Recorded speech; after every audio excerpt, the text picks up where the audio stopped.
జీవితం వర్ణమయం. ప్రతి వర్ణం ఒక్కో అనుభూతిని ఆవిష్కరిస్తుంది.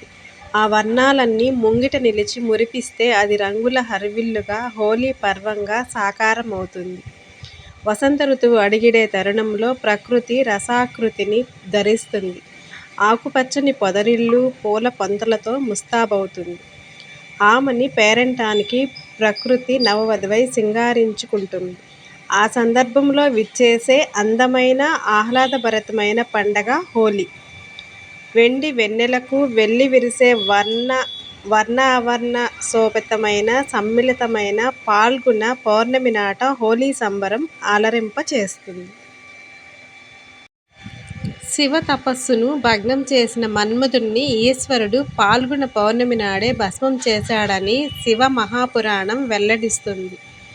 కుమార సంభవానికి, తారకాసుర సంహారానికి ఈ ఘట్టం ప్రాతిపదిక అయింది. హోలిక అనే రాక్షసి అంతానికి సంకేతంగా హోలీ ఏర్పడిందంటారు. హోలిక అనే రాక్షసి అంతానికి సంకేతంగా హోలీ ఏర్పడిందంటారు.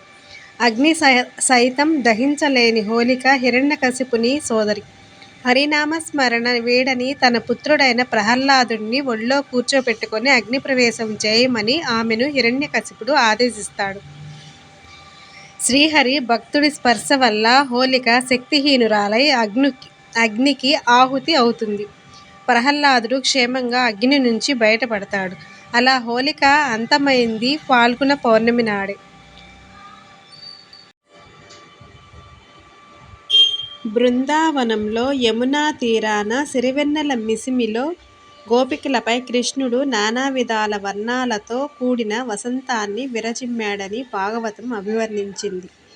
ఆ వసంతహేళ హోలీ. ప్రకృతి సహజమైన రంగులతోనే హోలీని జరుపుకోవాలని పర్వచూడామణి నిర్దేశించింది. శివుడు ఆత్మకు, పార్వతి ప్రకృతికి, మన్మథుడు చంచలమైన మనసుకు. వ్యక్తి ఉత్తమ స్థితిని సాధించాలంటే ముందు మనసును జయించాలి. మనసును విషవలయాలలో చిక్కుకోకుండా, భోగలాలసత వైపు వెళ్లకుండా కట్టడి చేయాలి. అప్పుడు సాధకుడిగా వ్యక్తి పొందే సంపూర్ణత్వమే మదన పూర్ణిమకు ప్రతిఫలనం. ఆ ఆధ్యాత్మిక సంబరమే వసంత వేడుక. వ్యక్తుల మధ్య సమైక్యతను, సామరస్య భావాలకు హోలీ ప్రతీక. మనోపరమైన వికారాల్ని, దోషగుణాల్ని, దుష్ట ఆలోచనల్ని దహింపజేసుకుని వర్ణరంజితంగా జీవన సౌందర్యాన్ని, ప్రేమైక పావన మాధుర్యాన్ని ఆస్వాదించమని సందేశమిచ్చే రసరమ్య రంగుల కేళి హోలీ. అందరికీ హోలీ శుభాకాంక్షలు.